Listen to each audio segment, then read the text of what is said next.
لو أنزلنا هذا القرآن على جبل لرأيته خاشعا متصدعا من خشية الله.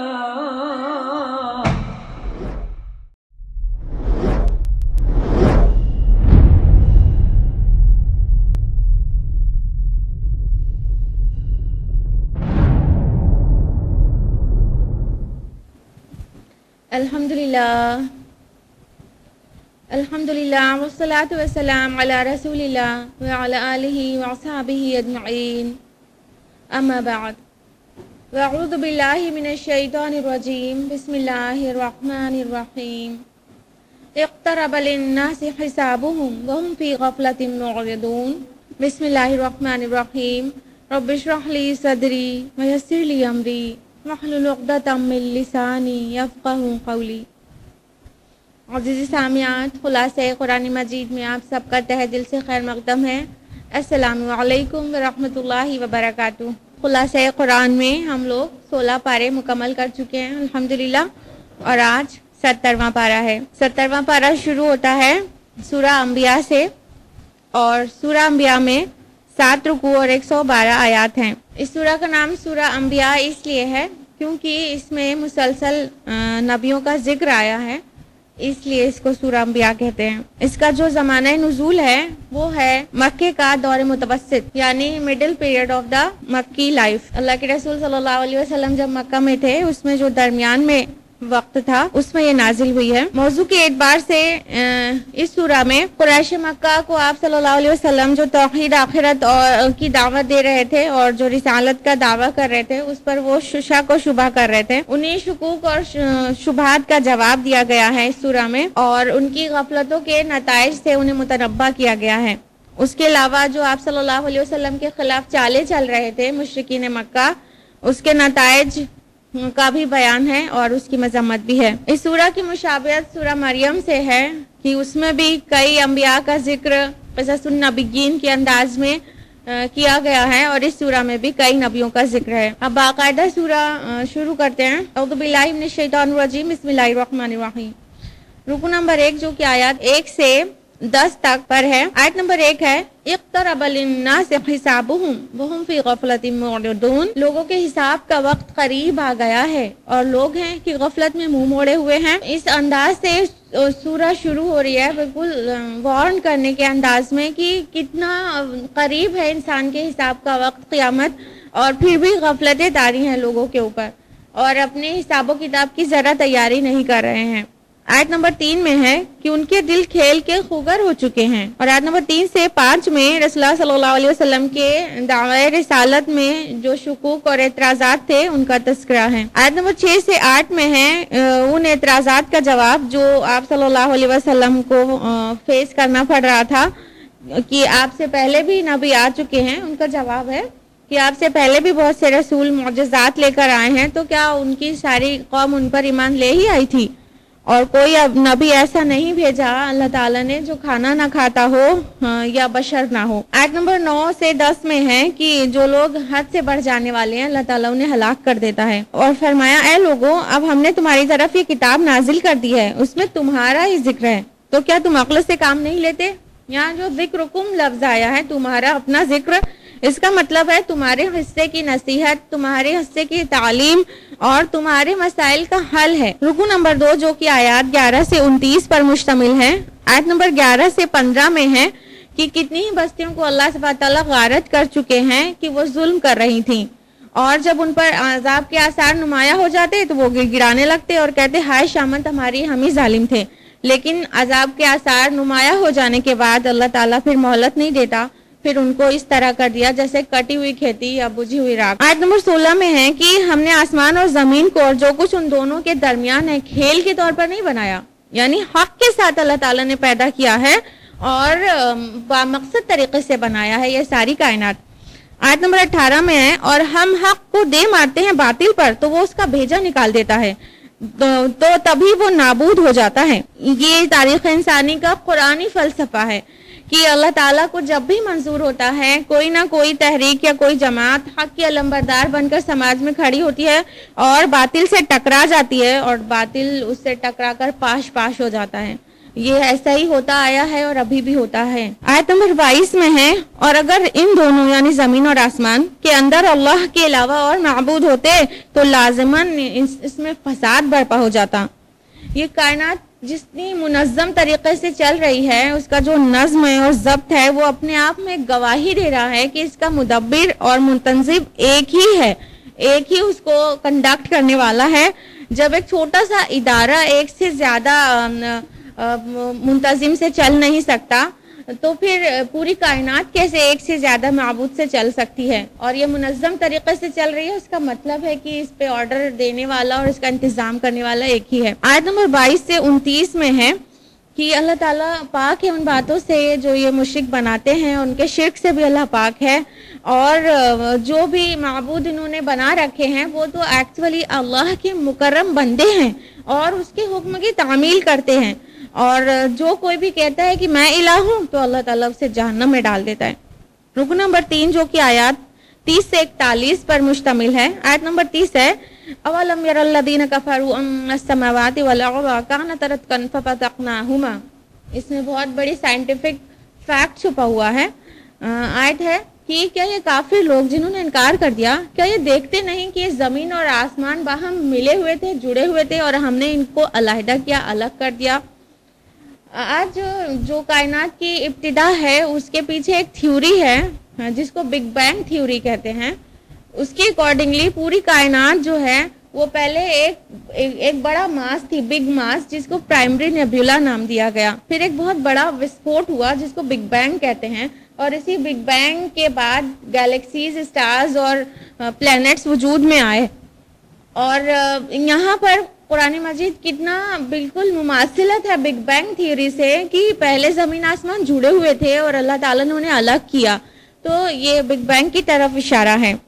اور اسی آیت میں آگے ایک اور سائنٹیفک بات ہے وَجَعَلْنَا مِنَ الْمَاءِ كُلَّ شَيْءٍ حَيٍّ, اور ہم نے ہر ایک زندہ چیز کو پانی سے پیدا کیا. اور آج سائنس بایولوجی اس بات کو پروف کرتی ہے کہ جتنے بھی لیونگ بینگز ہیں ان کی جو اسمالسٹ یونٹ ہے پارٹ ان کے باڈی کی وہ ہے سیل. اور ہر سیل میں 70 to 80% سائٹوپلازم ہے, یعنی وہ واٹر بیسڈ ہے. جو سیل کے اندر جو کچھ بھی ہے وہ سائٹوپلازم اس کا سب سے بڑا پارٹ ہے, 70 to 80%. تو واٹر ہی واٹر ہے اس میں. تو اس طرح ہر انسان اور ہر جاندار, ہر پیڑ پودے, جتنے بھی لیونگ بینگز ہیں وہ بغیر واٹر کے, بغیر پانی کے اسی لیے زندہ نہیں رہ سکتے کیونکہ ان کے جو سیل ہے وہ سائٹوپلازم جو ہے اس کو واٹر کی ضرورت ہے.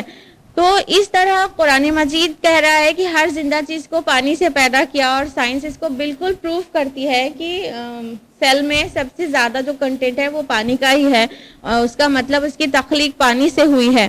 اور جس انداز میں تخلیق آدم کا ذکر ہے وہ بھی یہ ہے کہ اس تراب سے بنایا مٹی سے, تو پھر آگے تین ہے. تین کیسے بنے گا؟ جو گارا ہے وہ ظاہر بات ہے کہ پانی, مٹی میں پانی ڈالا جائے گا اور اس سے سنے گا, تب وہ گارا بنے گا, تب وہ شیپ دینے لائق بنے گا. تو اس طرح تخلیق آدم بھی پانی سے ہوئی ہے اور جتنے لیونگ بینگز ہیں سب پانی سے پیدا ہوئے ہیں اور سائنس اس کو بالکل تسلیم کرتی ہے. آیت نمبر 31 میں ہے اور ہم نے زمین میں پہاڑ کھوٹیوں کی طرح گاڑ دیے ہیں تاکہ وہ تمہیں لے کر لڑک نہ پڑیں. یہاں پہ ایک اور سائنٹیفک فیکٹ ہے, وہ جیولوجی سے تعلق رکھتا ہے. جیولوجی وہ برانچ آف سائنس ہے جو ارتھ کی اسٹڈی جس میں کی جاتی ہے. تو پہاڑوں کی جو اسٹڈیز ہیں وہ جیولوجی میں کی جاتی ہے. اور ماڈرن جیولوجی بتا رہی ہے ماؤنٹین جو ہے پیگز کی طرح, کھوٹیوں کی طرح زمین میں گڑے ہوئے ہیں. جتنا اوپر نظر آتے ہیں اس سے زیادہ حصہ ان کا زمین کے اندر ہے. اور قرآن مجید نے بار بار اس چیز کو استعمال کیا ہے کہ کھوٹیوں کی طرح گڑے ہوئے ہیں. پہاڑوں کو ہم نے گاڑ دیا, تو پہاڑ کو اللہ تعالیٰ نے کھوٹی کہا. اور اب ماڈرن جیولوجی بتا رہی ہے کہ اس کی جو ڈیپ روٹس ہیں وہ اوپر سے زیادہ اندر گہری ہے جتنا باہر دکھائی پڑتے ہیں. اور یہ ارتھ کو اسٹیبلٹی پرووائڈ کرتے ہیں. جو ارتھ کرسٹ ہے جس پہ ہم چلتے ہیں, سب سے باہری لیئر جس کو چھلکا کہہ سکتے ہیں زمین کا, اس پہ ہم چلتے ہیں، اس کو اسٹیبلٹی پرووائڈ کرتے ہیں. اور یہاں قرآن میں بہت واضح الفاظ میں کہا گیا ہے کہ ان کو کھوٹیوں کی طرح گاڑیاں تاکہ لے کے تمہیں لڑھک نہ پڑے. یعنی کہ اگر یہ ارتھ کرسٹ پہ پہاڑ جو ماؤنٹین رینجز ہیں وہ نہیں ہوتی تو ارتھ کرسٹ اندر کے فلوئڈ پر تیر رہی ہوتی اور اس پر چلنے والا انسان کبھی بھی اسٹیبل طرح سے نہیں چل سکتا تھا، لڑک لڑک کے گر جاتا. آیت نمبر 33 میں ہے وَهُوَ الَّذِي خَلَقَ اللَّيْلَ وَالنَّهَارَ وَالشَّمْسَ وَالْقَمَرَ كُلٌّ فِي فَلَكٍ يَسْبَحُونَ، کہ وہی ہے جس نے رات اور دن بنایا اور سورج اور چاند کو بنایا اور ہر ایک اپنے اپنے مدار میں اپنے اپنے آربٹ میں تیر رہے ہیں. یہ ایک اور سائنٹیفک فیکٹ کہ جب قرآن نازل ہوا تھا 1400 سال پہلے، تب تک کوئی یہ بتا نہیں سکتا تھا کہ جتنی ہیونلی باڈیز ہیں وہ پورے موشن میں ہیں اور اپنے آربٹ میں موشن کر رہی ہیں. لیکن آج سائنس جو ماڈرن ایسٹرونومی ہے یہ بالکل کانفیڈنٹلی بتاتی ہے کہ جتنے ہیونلی باڈیز ہیں، چاہے سورج ہو، چاند ہو، زمین ہو، چاہے سٹارز ہوں، کوئی سا بھی سٹار ہو، وہ کوئی بھی اسٹیشنری نہیں ہے، سب چل رہے ہیں، موومنٹ میں ہے، بلکہ ریولیوشن میں ہے اور سب اپنے اپنے آربٹ میں ہی تیر رہے ہیں. کوئی اپنا آربٹ نہیں بھولتا ہے. قرآن نے کتنے پہلے ہی کہہ دیا تھا کُلٌّ فِی فَلَکٍ یَسْبَحُونَ، سب کے سب اپنے اپنے آربٹ میں تیر رہے ہیں. آیت نمبر 35 ہے کُلُّ نَفْسٍ ذَائِقَةُ الْمَوْتِ، ہر نفس کو موت کا مزہ چکھنا ہے. آیت نمبر 37 میں خُلِقَ الْإِنسَانُ مِنْ عَجَلٍ، کہ انسان کو بنایا ہی گیا ہے عجلت سے. یعنی انسان جو ہے بہت جلدی پسند ہے. عجلت پسندی انسان کی فطرت میں شامل ہے، وہ ہر چیز کا جلدی چاہتا ہے اور رزلٹ بہت جلدی چاہتا ہے. آیت نمبر 38 اور سے 41 کے بیچ میں ہے کہ جنہوں نے اللہ کے رسول صلی اللہ علیہ وسلم کی بات نہیں مانی اور آپ کا مذاق اڑایا، ان کو روز قیامت شدید عذاب ہوگا. رکو نمبر 4 جو آیات 42 سے 50 پر مشتمل ہے. آیت نمبر 42 ہے اور آپ ان سے پوچھئے کہ کون تمہاری حفاظت کرتا ہے رات دن رحمان کی طرف سے. یہ موضوع پہلے بھی آ چکا ہے کہ اللہ تعالیٰ فرشتوں کو حفاظت میں لگا دیتا ہے انسانوں کے، تو حفاظتی فرشتے ہیں باڈی گارڈ کی حیثیت سے، اور وہ جب اللہ چاہتا ہے جس انداز میں چاہتا ہے وہ ہماری حفاظت کرتے رہتے ہیں. آیت نمبر 43 اور 44 میں ہے کہ کیا انہوں نے اللہ کے سوا اور معبود بنا رکھے ہیں جو ان کی حفاظت کرتے ہیں ہمارے سوا؟ ارے وہ تو خود ہی اپنی مدد نہیں کر سکتے. کیا یہ لوگ دیکھتے نہیں ہیں کہ ہم نے زمین کو اس کے کناروں سے گھٹاتے چلے آ رہے ہیں؟ تو کیا وہی غالب آنے والے ہیں؟ یعنی جن لوگوں کو اللہ کے علاوہ معبود ٹھہرایا ہے وہ خود اپنی مدد نہیں کر سکتے تو ان کی حفاظت کیا کریں گے؟ اور اللہ تعالیٰ کہہ رہے ہیں ہم زمین کو گھٹاتے چلے آ رہے ہیں. یہ موضوع بھی پہلے آ چکا ہے کہ کافروں کے لیے زمین تنگ ہوتی جا رہی، اسلام پھیلتا جا رہا ہے یہاں تک کہ کفار کے لیے تنگ ہوتا جا رہا ہے. آیت نمبر 46 ہے اور اگر انہیں آپ کے رب کے عذاب کی ایک دھپکا بھی لگ جائے تو فوراً چیخ اٹھیں گے، ہائے شامت ہماری، ہم ہی ظالم تھے. یعنی جس عذاب کو چیلنج کر رہے ہیں وہ پورا عذاب تو چھوڑو، اس کا ایک تھوڑا سا ان کی طرف جھلک بھی آ جائے، ایک بھپکا بھی خالی عذاب اور آگ کا ان کو لگا دیا جائے تو فوراً ہوش میں آ جائیں گے، کہیں گے ہم ہی غلط تھے، ہم سے غلطی ہو گئی، ہم نے اپنے اوپر ظلم کیا. رکو نمبر 5 جو کہ آیات 51 سے 75 پر مشتمل ہے اور اس میں ابراہیم علیہ السلام اور ان کی قوم کی کشمکش کو بہت ہی انٹرسٹنگ انداز میں بیان کیا گیا ہے. آیت نمبر 52 ہے جب ابراہیم نے اپنے والد اور اپنی قوم سے کہا کہ یہ کیا مورتیاں ہیں جن کے لیے تم لوگ اعتکاف کیے رہتے ہو. آیت نمبر 53 میں ہے انہوں نے جواب دیا کہ ہم اپنے آباء و اجداد کو اسی طرح عبادت کرتے ہوئے ہم نے پایا ہے. ابراہیم علیہ السلام نے اپنے والد اور پوری قوم کو بت پرستی کے لیے منع کیا، ان کو چیلنج کیا کہ یہ کسی بھی کام کے نہیں، آپ کس انداز میں اس کو پوچھتے ہو. تو ان کا یہی جواب تھا کہ بس آباء و اجداد کو ایسا کرتے ہوئے پایا ہے. آج بھی دیکھ لیجئے کہ سماج میں مسلمان کہلائے جانے والے لوگ اس چیز پہ بھی کتنی پیروی کر رہے ہیں. تقلیدی ذہن کے لوگ زیادہ پائے جائیں گے، فکری ذہن کے لوگ کم پائے جائیں گے. جیسے والدین سے دیکھا ویسے ہی کرتے چلے جا رہے ہیں. آیت 56 میں ہے کہ ابراہیم علیہ السلام نے فرمایا تمہارا رب تو وہی ہے جو آسمانوں اور زمین کا رب ہے. اس کے بعد آیت 57 سے 67 کے بیچ میں ہے کہ ابراہیم علیہ السلام نے ایک چال چلی تاکہ وہ لوگ رجوع کریں، اور انہوں نے کیا کیا کہ ان کے جتنے چھوٹے چھوٹے بت تھے ان سب کو ٹکڑے ٹکڑے کر ڈالا اور سوائے ایک بڑے بت کے اس کو چھوڑ دیا اور اپنی کلاڑی اس پر ہی لٹکا دی. اور جب وہ لوگ پلٹ کر آئے تو انہوں نے کہا کہ اے ابراہیم تم نے ہمارے بتوں کے ساتھ کیا کیا. وہ سمجھ گئے ابراہیم کا ہی کام ہے کیونکہ وہی بتوں کو برا کہا کرتا ہے. تو پوچھا کہ یہ کیا تم نے کیا ہمارے بتوں کے ساتھ. تو ابراہیم علیہ السلام نے فرمایا کہ یہ ان کے بڑے نے کیا، ان سے پوچھو تو صحیح. اگر یہ بولتے ہو، یہ ایک توریہ کا سا انداز ہے کہ ابراہیم علیہ السلام جانتے تھے کہ یہ بات ان کو بھی معلوم ہے کہ یہ بڑا والا نہیں کر سکتا ہے، یعنی وہ جان رہے تھے کہ جو ابراہیم علیہ السلام کہہ رہے ہیں وہ ایکچولی کیا بات ہے، رجوع کرنے کے لیے کہہ رہے ہیں، نہ کہ ابراہیم علیہ السلام جھوٹ بول کے کسی کو گمراہ کیا. وہ سمجھ رہے تھے کہ بت ایسا نہیں کر سکتے ہیں، تو جو بات وہ کہہ رہے تھے وہ اگلے پہ ظاہر تھی، اس لیے اس کو جھوٹ نہیں بلکہ توریہ کہا جائے گا، اور اس کی وجہ بھی ہے کہ تاکہ یہ رجوع کریں. تو انہوں نے تھوڑی دیر سوچ فکر میں پڑ گئے، وہ لوگوں نے دل ہی دل میں سوچا کہ تم ہی ظالم ہو، واقعی جب یہ اپنے آپ کو نہیں بچا سکے تو ہم کو کیا بچائیں گے. تھوڑی دیر کے لیے وہ ڈرے اور گلٹی فیل کیا انہوں نے، لیکن پھر وہی ہے کہ تعصب کے اوپر وہ غالب آ گیا. تو پھر انہوں نے کہا کہ تم تو جانتے ہو کہ یہ بول نہیں سکتے. تو ابراہیم علیہ السلام نے کہا کہ تف ہے تم پر کہ تم اللہ کو چھوڑ کر ایسے کو پوچھتے ہو جو تمہارا نہ نفع کر سکے نہ نقصان کر سکے. یہاں تک کہ انہوں نے یہ فیصلہ لیا، آیت نمبر 68 میں ہے، انہوں نے کہا جلا ڈالو اسے اور مدد کرو اپنے معبودوں کی اگر تمہیں کچھ کرنا ہی ہے. بتائیے معبود خود ہی مدد ان کو معبودوں کو درکار ہے. استغفر اللہ. تو پھر کیا کیا گیا، ایک آگ کا بہت بڑا الاؤ جلایا گیا اور تاکہ ابراہیم علیہ السلام کو اس میں ڈال دیا جائے، اور اس میں ابراہیم علیہ السلام کو جب ڈال دیا گیا تو آیت نمبر 69 ہے، قلنا یا نار کونی بردا وسلاما علی ابراہیم. تو اللہ سبحانہ تعالیٰ نے فرمایا کہ آگ ٹھنڈی ہو جا اور سلامتی بن جا ابراہیم پر. تو آگ ٹھنڈی ہو گئی، سب کو معلوم ہے. ابراہیم علیہ السلام کا بال بھی باقی نہیں ہوا اور وہ ابراہیم علیہ السلام پوری حفاظت سے اس میں موجود تھے. اور غور کرنے کی بات یہ ہے کہ جو قانون طبیعی ہے، یعنی کہ فزیکل لاز ہیں، جو یہ اللہ تعالیٰ ان کا بانگ نہیں ہے، بلکہ اللہ تعالیٰ نے فزیکل لاز بنائے ہیں، اور جب چاہے اللہ تعالیٰ کسی بھی فزیکل لا کو چینج کر سکتا ہے. تو آگ میں جلنے کی تاثیر اللہ نے دی ہے، اور جب اس نے چاہا اس کی تاثیر کو ہٹا لیا. اور جب ابراہیم علیہ السلام سے آگ میں کودنے کے لیے کہا گیا تو ان کے ایمان نے ان کو ٹھہرنے کے لیے نہیں کہا، ڈرنے کے لیے نہیں کہا. وہ نہ ڈرے نہ گھبرائے، بس اللہ پہ بھروسہ کر کے اس آگ میں کود پڑے. تو اس کو شعر میں اتارا گیا ہے، بے خطر کود پڑا آتش نمرود میں، عشق عقل ہے محو تماشائے لب بام ابھی. آیت نمبر 70 ہے، لیکن ہم نے ان کو کر دیا خسارہ اٹھانے والے. آیت نمبر 71 ہے، اور ہم ابراہیم کو اور لوط کو بچا کر اس سرزمین کی طرف نکال لے گئے. یعنی ابراہیم علیہ السلام اور لوط علیہ السلام جو کہ ان کے بھتیجے ہیں، ان کو لے کر عراق سے ہجرت کر کے شام سے ہوتے ہوئے فلسطین پہنچ گئے، اور پھر وہیں ان کا مسکن بن گیا.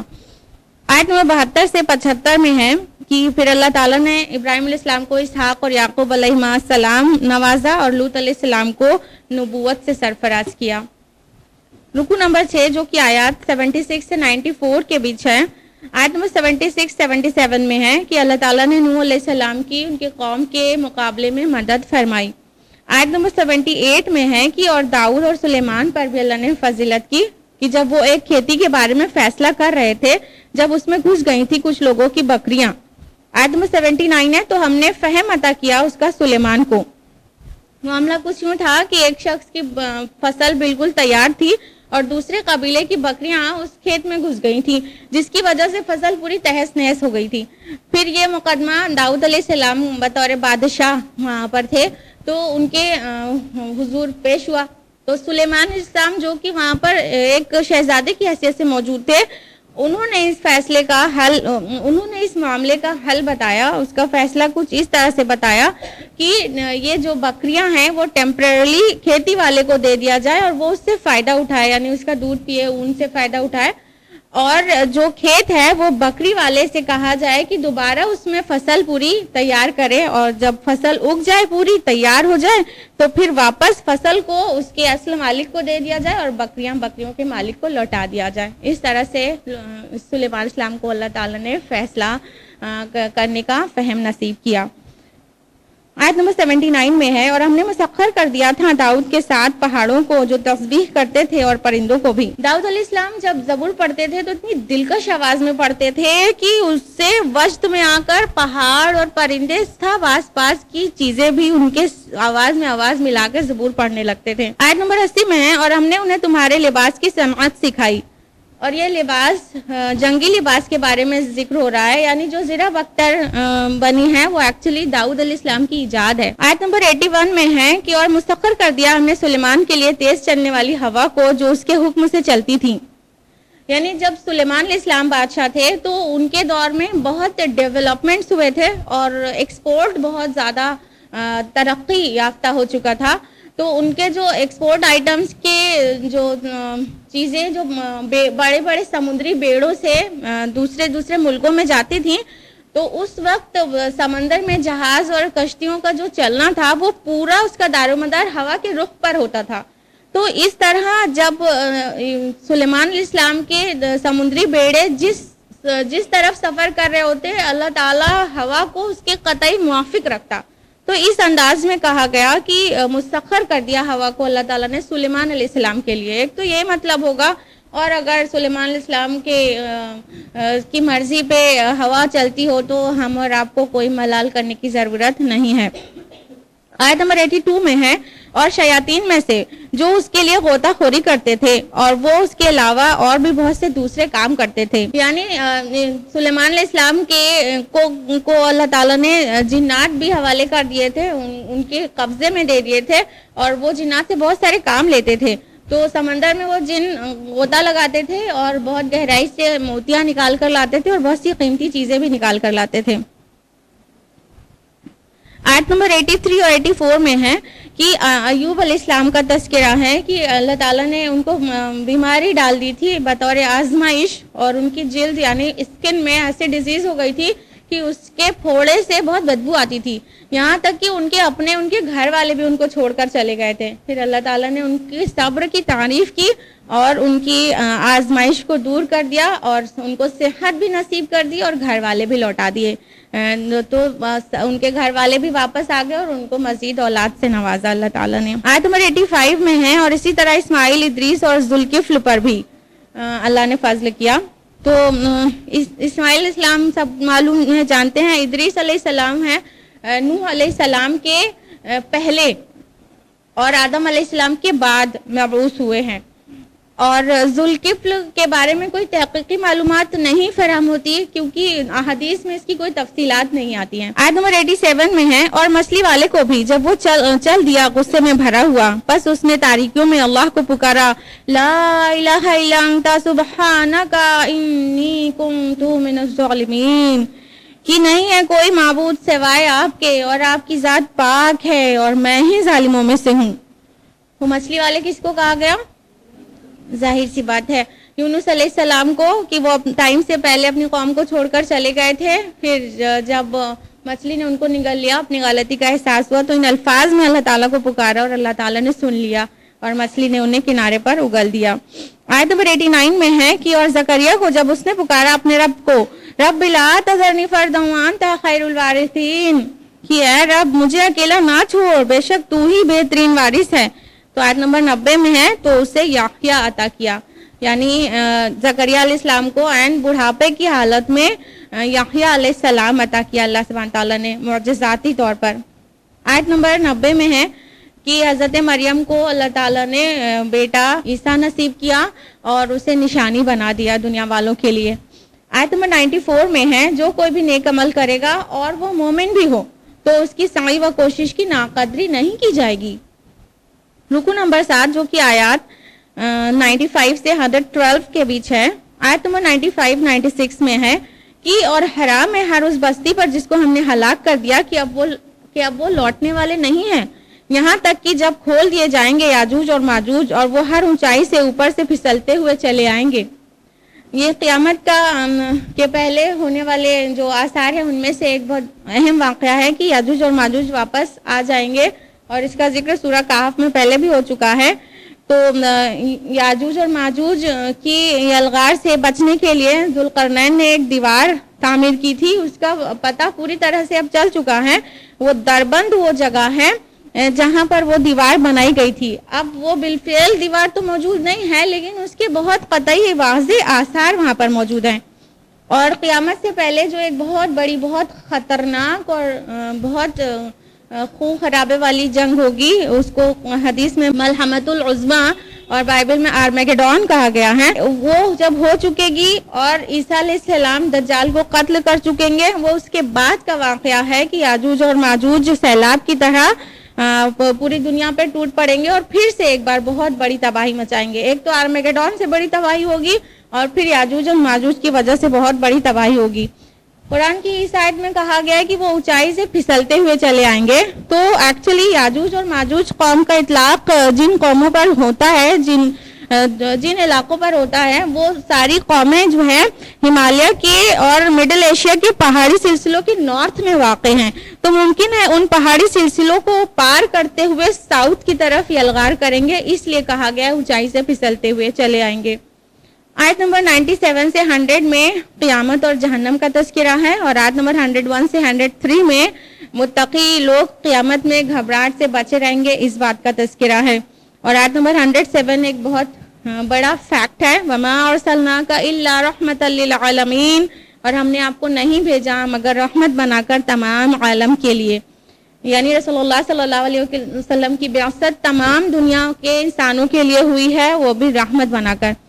آیت نمبر 108 میں توحید کی دعوت ہے، آیت نمبر 109 میں قیامت کب آئے گی اس کا پتہ رسول کو بھی نہیں ہے، اس بات کا ذکر ہے۔ آیت نمبر 112 میں ہے، رسول صلی اللہ علیہ وسلم نے کہا، پروردگار اب حق کے ساتھ فیصلہ فرما دے، اور ہمارا رب رحمان ہے جس سے مدد طلب کی جاتی ہے ان باتوں کے خلاف جو تم بنا رہے ہو۔ یہ تھی سورہ انبیاء کی آخری آیت، اور اس کے ساتھ ہی سورہ انبیاء مکمل ہوتی ہے الحمدللہ۔ اور اب ہم لوگ بڑھتے ہیں سورہ حج کی طرف۔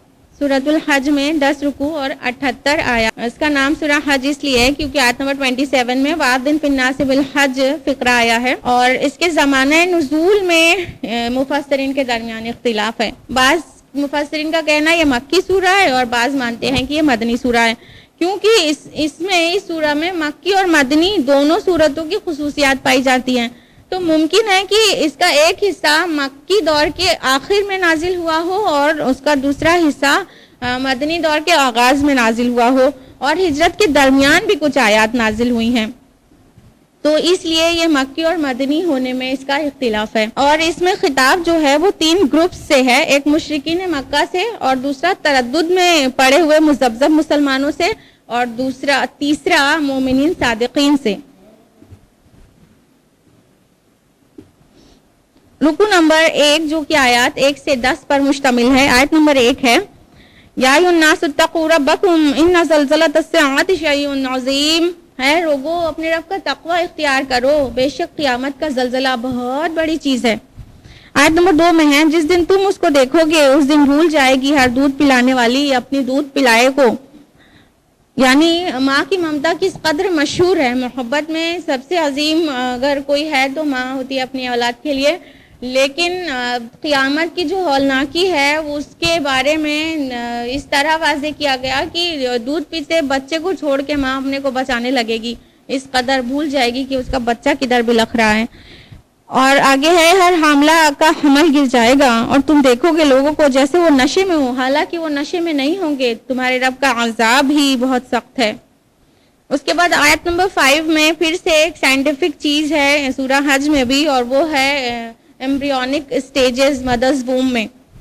اے لوگوں اگر تمہیں دوبارہ اٹھائے جانے پر شک ہے تو غور کرو کہ تمہیں مٹی سے پیدا کیا، پھر نطفے سے، پھر علقہ سے، پھر گوشت کے لوتھڑے یعنی مضغہ سے، واضح شکل والا اور غیر واضح شکل والا۔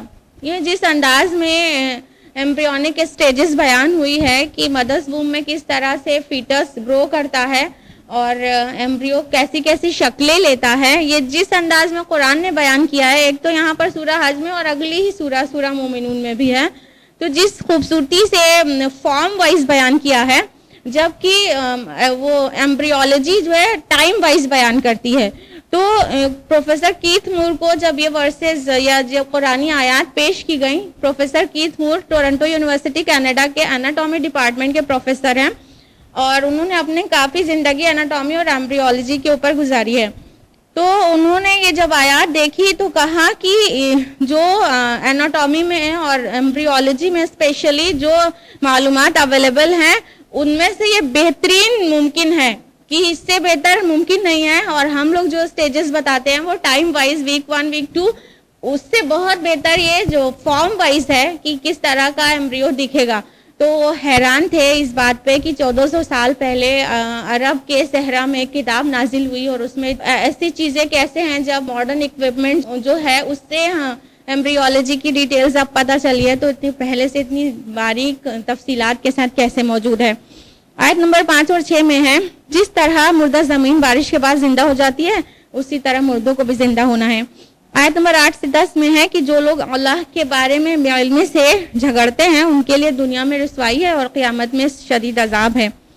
رکوع نمبر 2 جو کہ آیات 11 سے 22 پر مشتمل ہے. آیت نمبر 11 ہے اور لوگوں میں سے کوئی وہ بھی ہے جو اللہ کی عبادت کرتا ہے کنارے پر رہ کر اور اگر اسے کوئی فائدہ پہنچ جائے تو مطمئن رہتا ہے اور اگر کوئی آزمائش آ جائے تو منہ کے بل الٹا پھر جاتا ہے. یہ کنارے پر رہ کر عبادت کرنے والے کیا مطلب ہے؟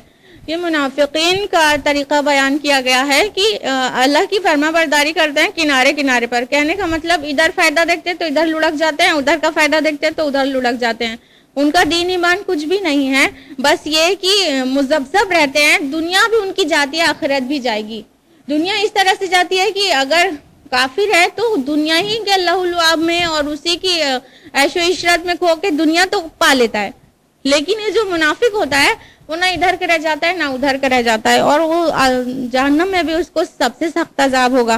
تو اس طرح جو فائدے کی طرف نظر ٹکائے رہتے ہیں وہ دونوں جہاں اپنا کھو دیتے ہیں. آیت نمبر 18 ہے کیا تم نے نہیں دیکھا کہ اللہ کے سامنے سربسجود ہے جو آسمانوں میں ہے اور جو زمین میں ہے اور سورج اور چاند اور ستارے اور پہاڑ اور درخت اور چوپائے اور لوگوں میں سے بھی بہت سارے.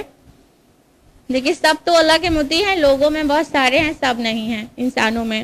آیت نمبر 19 ہے تو جو لوگ انکار کر رہے ہیں ان کے لیے آگ کے کپڑے کاٹے جائیں گے اور ان کے سروں پر کھولتا ہوا پانی ڈالا جائے گا. آیت نمبر 20 سے 22 میں جہنم کی مزید ہولناکیوں اور اس کے شدید عذاب کا ذکر ہے.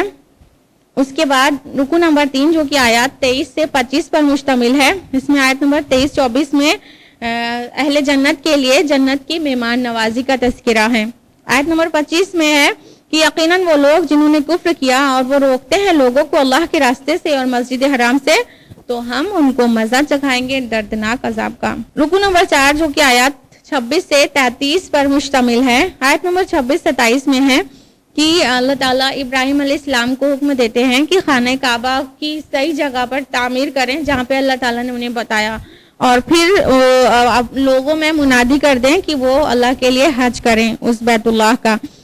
آیت نمبر 28 میں ہے اور اللہ کا نام لے معین دنوں میں ان مویشیوں پر جو اس نے انہیں عطا کیا ہے. یہ حج کی تفصیلات شروع ہو گئی.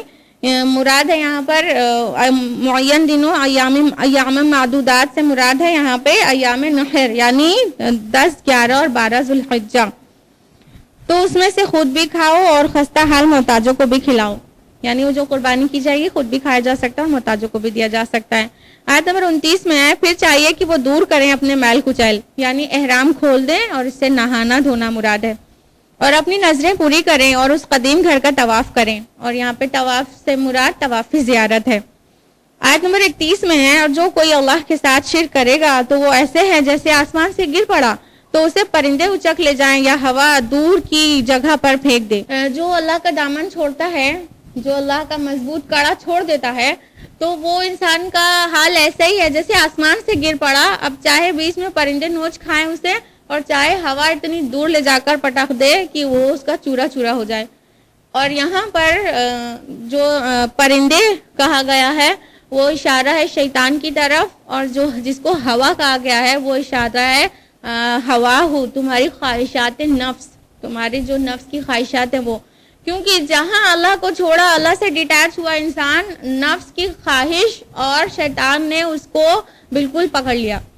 تو خواہشات نفس اور شیطان سے بچنا ہے تو رب کو مضبوطی سے تھامنا ہوگا. اللہ کو چھوڑ دیں گے تو پھر یہ دونوں چک لے جائیں گے اور جہنم میں لے جا کے دم لیں گے. آیت نمبر 33 میں ہے تمہارے لیے ان میں یعنی قربانی کے جانور میں نفع ہے ایک وقت معین تک, یعنی اس کا دودھ پیا جا سکتا ہے. جو قربانی کا جانور ہے اس کا دودھ پیا جا سکتا ہے, سواری بھی کی جا سکتی ہے. پھر ان کی اصل منزل یہ قدیم گھر ہی ہے, یعنی قربانی کے دن ان جانوروں کو اصل قربان گاہ یعنی بیت اللہ پر لے جا کر ہی پیش کرنا ہے. رکن نمبر 5 جو کہ آیات 34 سے 38 پر بیسڈ ہے. آیت نمبر 34-35 میں ہے اور بشارت دے دیجیے عاجزی اختیار کرنے والوں کو, وہ لوگ جب اللہ کا ذکر کیا جاتا ہے تو ان کے دل لرز اٹھتے ہیں اور جب بھی ان کو تکلیف پہنچے تو اس پر صبر کرتے ہیں اور نماز قائم کرنے والے ہیں اور جو کچھ ہم نے ان کو دیا ہے اس میں سے خرچ کرتے ہیں. یعنی اللہ تعالیٰ کو یہ مطلوب ہے مومن بندے سے کہ عاجزی کرنے والے بندے ایسے ہوتے ہیں اللہ کا نام لیا جائے تو لرز جائے اور تکلیف میں صبر کرے اور نماز سے مدد لے اور اللہ کی راہ میں خرچ کرے جو کچھ اللہ نے اسے عطا کیا ہے رزق. آیت نمبر 36 میں اونٹ کے نہر کرنے کا تذکرہ ہے اور آیت نمبر 37 میں ہے اللہ تک نہ ان کے گوشت پہنچتے ہیں نہ ان کے خون لیکن اس تک پہنچتا ہے تمہاری طرف سے تقویٰ. یعنی قربانی کا حکم ہے, اللہ کو کون سا خون اور گوشت پہنچتا ہے, وہ اللہ تعالیٰ یہ دیکھتا ہے کہ کس تقویٰ کے ساتھ کس احساسات کے ساتھ تم نے قربانی دی ہے اللہ کی راہ میں. اسی طرح اس نے انہیں تمہارے لیے مسخر کر دیا تاکہ تم اللہ کی تکبیر بیان کرو جس طرح اس نے تمہیں ہدایت بخشی ہے.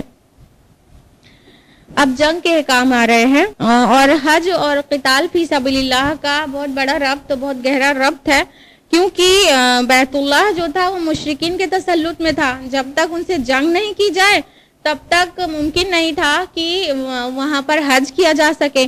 تو سورہ حج میں جہاں حج کے کام ہیں تو اس کے فوراً بعد قتال فی سبیل اللہ کا بھی حکم ہے. اسی طرح سورہ آل عمران میں, اسی طرح سورہ بقرہ میں بھی ہے کہ حج کے کام اور قتال کے کام ساتھ میں ہیں. آیت نمبر 38 میں ہے سب سے پہلے خوشخبری سنائی گئی ہے یقیناً اللہ خود ہٹا دے گا سچے مومنوں کے دشمنوں کو. اس کے بعد رکو نمبر 6 جو کہ آیات 39 سے 48 پر بیسڈ ہے. آیت نمبر 39 میں ہے اب اجازت دی جا رہی ہے یعنی قتال کی ان لوگوں کو جن پر جنگ مسلط کر دی گئی ہے اس لیے کہ ان پر ظلم کیا گیا ہے. آیت نمبر 40 میں ہے وہ لوگ جو ناحق اپنے گھروں سے نکال دیے گئے صرف اس جرم پر کہ انہوں نے کہا میرا رب اللہ, ہمارا رب اللہ ہے اور اللہ لازماً ان کی مدد کرے گا جو اس کی مدد کریں گے. وَلْيَنْصُرَنَّ اللَّهُ مَن يَنْصُرُهُ کہ اللہ تعالیٰ کا ایک اصول ہے کہ اللہ تعالیٰ اس کی ہی مدد کرتا ہے جو اس کی مدد کرتے ہیں. یعنی اللہ کی مدد جو کرے گا اللہ تعالیٰ اس کی مدد کرے گا. اللہ کو کس طرح کی مدد درکار ہے, اس کے دین کے لیے اپنے آپ کو کھپاؤ, اپنے کو لگاؤ, حق کے علم بردار بن کے کھڑے ہو, یہ اللہ کی مدد ہے اور پھر اللہ کی مدد لازمی ہے اس انسان کے لیے. آیت نمبر 41 میں ہے وہ لوگ کہ اگر انہیں ہم زمین میں تمکن عطا کریں تو وہ نماز قائم کریں گے, زکوٰۃ ادا کریں گے اور نیکی کا حکم دیں گے اور برائی سے روکیں گے. یہ اللہ کی مدد ہے اس انداز میں کہ نماز قائم کریں, زکوٰۃ دیں اور نیکی کا حکم دیں, برائی سے روکیں. اور اللہ کو مومنوں سے یہ اعمال مطلوب ہیں, اللہ تعالیٰ یہ چاہتا ہے. یہی وہ آیات ہیں جو سفر ہجرت میں کے دوران نازل ہوئی ہے جس کی وجہ سے اس سورہ کو مدنی سورہ بعض مفسرین کہتے ہیں. اور یہ جو اس میں جو احکام ہے یہ آیت نمبر 41 میں جو بیان کیا گیا ہے یہ ایکچولی رسول اللہ صلی اللہ علیہ وسلم کی مدینہ تشریف آوری کے فوراً بعد جو صورت حال پیش آنے والی تھی اس کے لیے ایک منشور ہے یعنی مینیفیسٹو کا درجہ رکھتی ہے کیونکہ عنقریب مدینہ میں آپ کو بے تاج بادشاہ کی حیثیت سے اقتدار ملنے والا تھا. اس لیے پہلے ہی بتا دیا گیا کہ جب تمکن عطا کرتے ہیں تو یہ کرتے ہیں ہمارے نیک بندے, تو یہ کرنا ہے, نماز قائم کرنا ہے, زکوٰۃ دینا ہے, نیکی کا حکم دینا ہے, برائی سے روکنا ہے.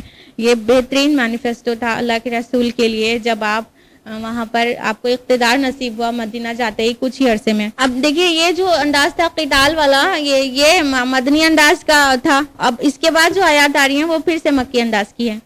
آیت نمبر 42 سے 48 کے بیچ ہے نافرمانوں کے لیے بہت سارا انذار ہے, ان کو ڈراوا ہے اور یہ کہ ان سے پہلے بہت سے انبیاء کی قومیں اپنے اپنے نبیوں کو جھٹلا چکی ہیں تو اللہ تعالیٰ نے انہیں ڈھیل دی اور پھر انہیں عذاب میں پکڑ لیا. اور لوگوں کو دعوت دی گئی ہے اس بات کی کہ وہ زمین میں چل پھر کر دیکھ لیں کہ جھٹلانے والوں کا کیا انجام ہوا.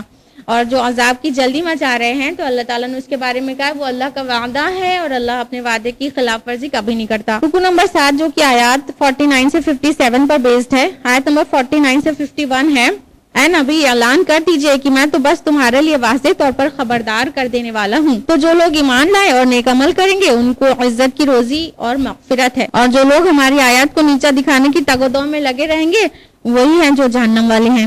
آیت نمبر 52 میں ہے کہ اللہ تعالیٰ اپنے فضل سے اپنے نبی کے اجتہاد میں جو شیطانی خلل اندازی ہو جاتی ہے اس کو بالکل پاک کر دیتا ہے. آیت نمبر 56 اور 57 میں ہے کہ روز قیامت بادشاہی صرف اور صرف اللہ کی ہوگی اور نیکوکاروں کو جنت ملے گی اور کفر کرنے والوں کو جہنم. رکوع نمبر 8 جو کہ آیات 58 سے 64 کے بیچ ہے. آیت نمبر 58 ہے: اور وہ لوگ جنہوں نے ہجرت کی اللہ کی راہ میں پھر وہ قتل ہو گئے یا فوت ہو گئے، اللہ ان کو لازماً رزق حسنہ عطا فرمائے گا. آیت نمبر 60 میں ہے: اور جو شخص بدلہ لے اسی قدر جس قدر اس پر زیادتی کی گئی، پھر اگر مزید زیادتی کی جائے تو اللہ لازماً اس کی مدد کرے گا.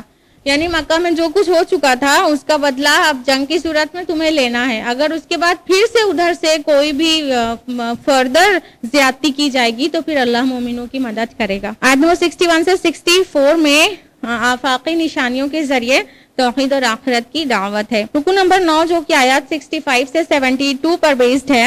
آیت نمبر 65 میں ہے: کیا تم نے دیکھا نہیں کہ اللہ نے زمین کی سب چیزوں کو تمہارے لیے مسخر کر دیا، اور کشتی کو جو چلتی ہے سمندر میں اس کے حکم سے، اور وہ تھامے ہوئے آسمان کو کہ وہ زمین پر گر نہ پڑے مگر اس کے حکم سے. آیت نمبر 66 میں ہے: اور وہی ہے جس نے تمہیں زندہ کیا، پھر تمہیں موت دے گا، پھر تمہیں زندہ کرے گا. یقیناً انسان بڑا ہی ناشکرا ہے نا. اتنے احسانات کیے ہمارے رب نے ہم پر. ہم کن کن چیزوں کا شکر کرتے ہیں، کس کا نام لے کے اور کس کو پورا ایک ساتھ، اور کتنا غور و فکر کرتے ہیں اپنے رب کے احسانات پر. اسی لیے تو قرآن نے کہا یقیناً انسان اپنے رب کا بڑا ہی ناشکرا ہے. آیت نمبر 68 سے 70 میں ہے: اور اللہ تعالیٰ نے قیامت کے دن لوگوں کے اختلافات کا فیصلہ کر دے گا جو جس باتوں میں اختلاف کر رہے تھے. آیت نمبر 71 اور 72 میں ہے کہ شرک کی کوئی دلیل نہیں ہے روئے زمین پر، وہ بے دلیل ہے اور مشرکوں کے لیے آگ کا عذاب ہے. اور اب آخری رکوع سورہ حج کا رکوع نمبر 10 آیات 73 سے 78 تک. اور یہ جو رکوع ہے یہ دعوتی اعتبار سے نہایت جامع اور بہت اہم ہے. پہلی 4 آیات میں اللہ پر، رسول پر اور آخرت ایمان لانے کی دعوت ہے، اس لیے خطاب ہے یا ایھا الناس سے، اے نوع انسانی، اے لوگوں. جبکہ آخر کی جو 2 آیات ہیں اس میں خطاب ہے یا ایھا الذین آمنوا سے، یعنی اہل ایمان کو دعوت عمل کی دعوت دی جا رہی ہے. آیت نمبر 73 ہے یا ایھا الناس ضرب مثل فاستمعوا لہ، اے لوگوں ایک مثال بیان کی جا رہی ہے پس ذرا توجہ سے اسے سنو. یقیناً جنہیں تم اللہ کے سوا پکارتے ہو وہ ایک مکھی کی بھی تخلیق نہیں کر سکتے اگرچہ وہ سب اکٹھے کر دیے جائیں، اور اگر مکھی ان سے کوئی چیز لے اڑے، چھین لے جائے تو اسے چھڑا بھی نہیں سکتے. ضعف الطالب والمطلوب، کتنا ہی کمزور ہے طالب بھی اور مطلوب بھی، یعنی مانگنے والا بھی اور جس سے مانگا جا رہا ہے وہ بھی. شرک کی مذمت ایک خوبصورت سی مثال سے بیان کی گئی ہے کہ وہ بت ہوتے ہیں، ان کے آگے چڑھاوا چڑھایا جاتا ہے، اس میں مکھیاں اگر بھنک رہی ہوں تو ان سے بولو کہ اگر ایک مکھی بنا دے تو نہیں بنا سکتے، یہاں تک کہ مکھی ان کے چڑھائی چیز پہ سے کچھ لے کے اڑ جائے تو اسے چھڑا بھی نہیں سکتے. کتنا کمزور ہے مانگنے والا بھی اور دینے جس سے مانگا جا رہا ہے وہ بھی. آیت نمبر 75 میں ہے اللہ چن لیتا ہے اپنے پیغامبر فرشتوں میں سے بھی اور انسانوں میں سے بھی، یعنی رسالت کے دونوں واسطے بیان ہو رہے ہیں، رسول بشر اور رسول ملک. یعنی جبریل علیہ السلام رسول ملک، انہوں نے رسالت کا کام کیا، یعنی پیغام کو پہنچانے کا کام کیا. پھر رسول اللہ صلی اللہ علیہ وسلم کے قلب اقدس پر نازل کر دیا، تو باقی انسانوں کو بلانے کا کام اللہ کی طرف رسول نے کیا، اس لیے وہ رسول بشر. آیت نمبر 77 ہے یا ایھا الذین آمنوا ارکعوا واسجدوا واعبدوا ربکم وافعلوا الخیر لعلکم تفلحون، اے لوگوں جو ایمان لائے ہو رکوع کرو، سجدہ کرو اور اپنے رب کی بندگی کرو اور اچھے کام کرو تاکہ تم فلاح پا جاؤ. یہ ہے مطالبات مومنین سے، صادقین سے. آیت نمبر 78 ہے وجاہدوا فی اللہ حق جہادی، کہ اور جہاد کرو اللہ کی راہ میں جیسا کہ جہاد کرنے کا حق ہے، بس یوں ہی تھوڑا سا نہیں، اپنی جانوں کو کھپا دو.